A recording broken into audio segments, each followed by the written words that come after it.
বন্ধুরা, আমরা অমর একুশে প্রবন্ধটি পড়ছি, যেটি লিখেছেন রফিকুল ইসলাম। তাহলে চলো আমরা আরেকটি অংশ পড়ে নিই।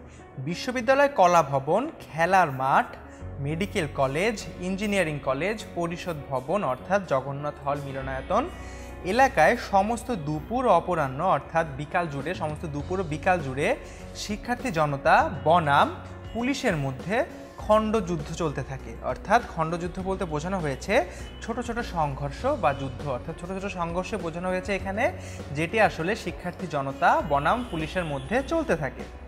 বহু ছাত্রছাত্রী ও জনতা আহত হয়, অর্থাৎ এই খণ্ডযুদ্ধের কারণে কিন্তু বহু ছাত্রছাত্রী এবং জনতা আহত হয়। ওদিকে ৩টার সময় পরিষদের অধিবেশন শুরু হবার কথা, অর্থাৎ ৩টার সময় কিন্তু পরিষদের অধিবেশন শুরু হবার কথা, এবং সেজন্য ছাত্রছাত্রীরা কি করে চলো আমরা দেখে নেই।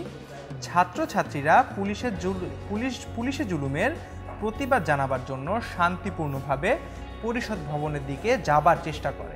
অর্থাৎ পুলিশ যে এভাবে সাধারণ ছাত্রছাত্রীদের উপর জুলুম করছে, সে জুলুমের প্রতিবাদ জানানোর জন্য কিন্তু ছাত্রছাত্রীরা শান্তিপূর্ণভাবে পরিষদের দিকে যেতে চায় এবং যাবার চেষ্টা করে। পুলিশ কোনোরূপ সতর্ক না করে মেডিকেল কলেজ হোস্টেলের সামনে কয়েক দফা গুলি চালনা করে।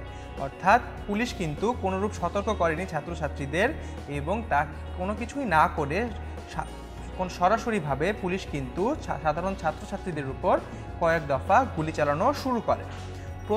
প্রথম দফা গুলিতে রফিকুদ্দিন জব্বার এবং দ্বিতীয় দফা গুলিতে ঢাকা বিশ্ববিদ্যালয়ের ছাত্র আবুল বরকত শহীদ হন।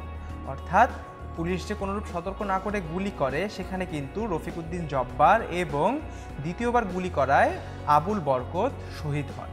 তাহলে বন্ধুরা, আমরা কিন্তু আমাদের দুজন ভাষা শহীদের নামও এখান থেকে জেনে নিলাম। তোমাদের যদি কোনো প্রশ্ন থাকে এই ভিডিওতে, আমাদেরকে অবশ্যই কমেন্ট সেকশনে জানিয়ে দেবে। ধন্যবাদ।